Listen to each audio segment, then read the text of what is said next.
Hi dolls, bienvenue dans ce premier épisode de Doll Talk. Cet épisode s'intitule Coming Out et il s'agit de mon coming out. Si tu me connais déjà, tu sais certainement de quoi je vais te parler. Si tu me connais et que tu as des doutes, tu n'es pas sûr, eh bien je peux te dire que tes doutes seront certainement confirmés au cours de cet épisode.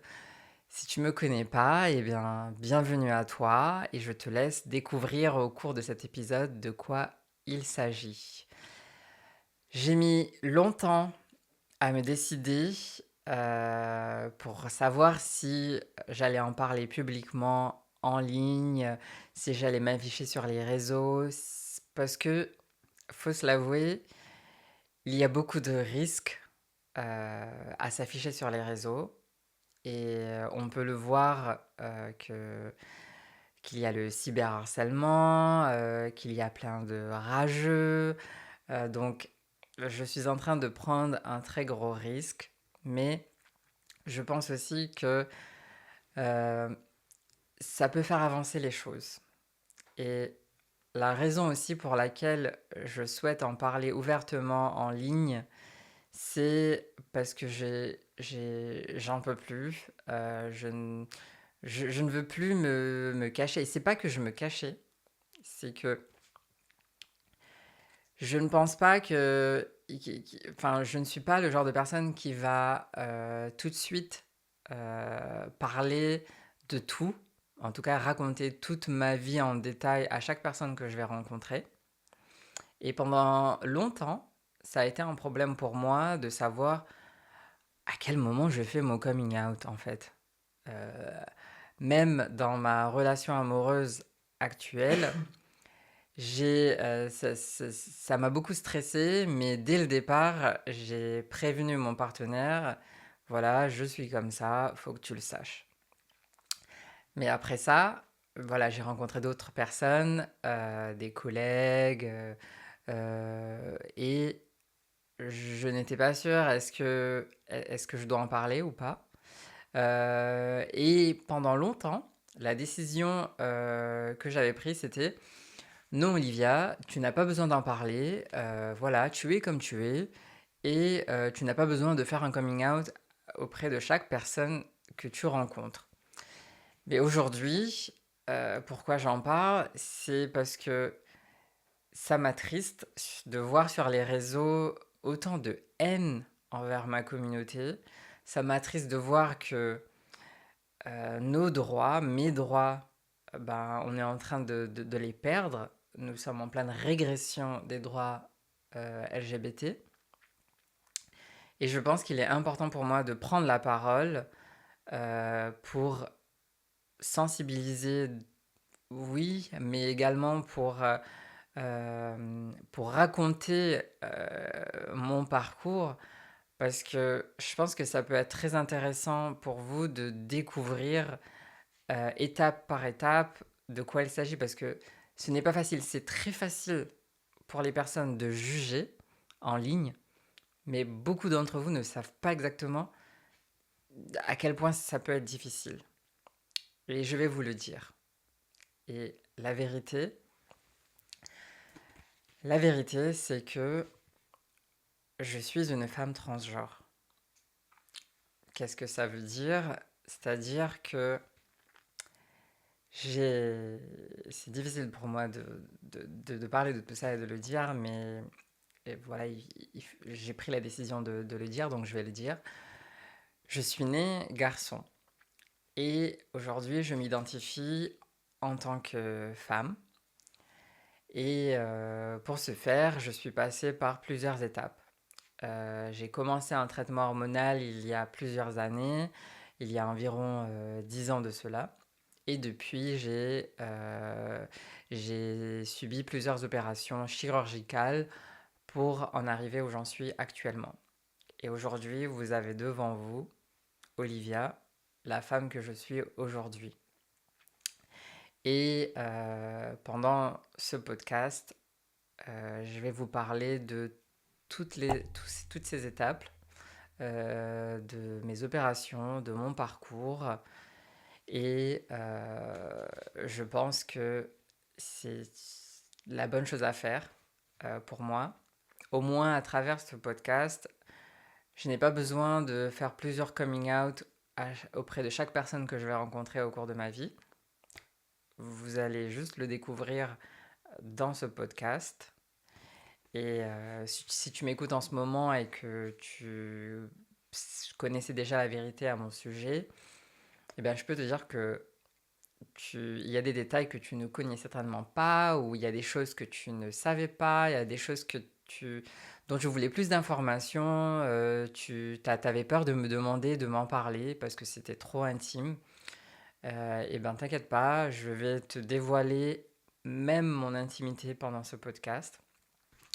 Et si tu me connais pas et que tu as certaines appréhensions, certains jugements encore par rapport à tout ça, eh bien, je vais peut-être t'aider à en savoir plus, à te faire découvrir exactement ce que c'est que d'être une femme transgenre et par quoi je suis passée. Et peut-être ça peut être intéressant pour toi de découvrir finalement que, bon, oui, c'est difficile, mais si tu me vois actuellement là, tu peux dire que je reste une personne comme une autre et que les personnes comme moi méritent le respect également et qu'on mérite de vivre une vie comme tout le monde, quoi. Et voilà, c'est mon but, en tout cas à travers de ce podcast, c'est de faire découvrir euh, à tous et à toutes ce que je vis au quotidien et comment est ma vie en tant que femme transgenre. Parce que je peux vous dire que ce n'est pas toujours facile. Même si j'ai ce qu'on appelle un cis-parsing, c'est-à-dire que dans la vie au quotidien, quand je sors de chez moi, on ne questionne pas forcément mon identité de genre. On arrive à assumer et à me, à me traiter comme une femme cis. D'ailleurs, je dis femme cis, c'est-à-dire, on dit une femme cisgenre pour une personne née femme, donc avec un sexe féminin dès la naissance, et une femme transgenre pour une femme qui est née avec un sexe masculin à la naissance. Et moi, je suis une femme transgenre. Et quand je sors de chez moi, on n'arrive pas, j'ai le cis-parsing, c'est-à-dire que on va pas me pointer du doigt ou tout de suite savoir que je suis une femme transgenre. Mais malgré ça, ça reste difficile pour moi d'en parler. Ça reste difficile pour moi des fois même, ça peut te surprendre si tu me connais, mais ça reste difficile pour moi rien que le fait de parler publiquement, d'utiliser ma voix publiquement pour en parler.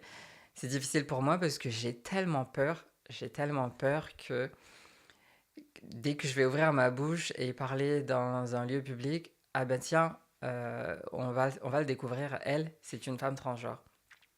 Et pourquoi j'ai peur?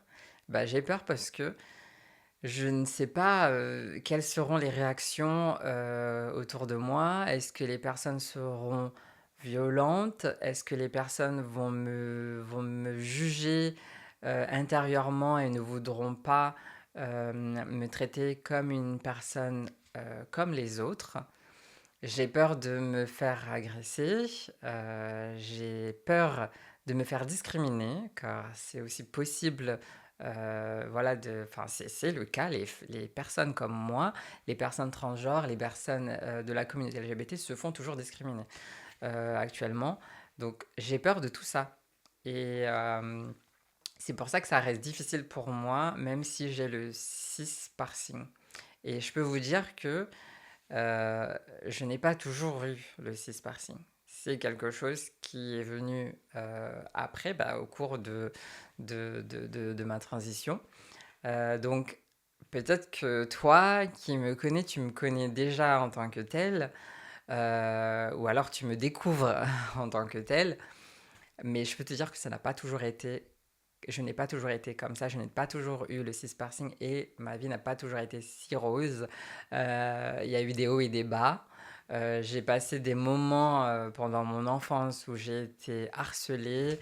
J'ai vécu à l'adolescence plein de moments difficiles. J'ai été rejetée plusieurs fois par ma propre famille.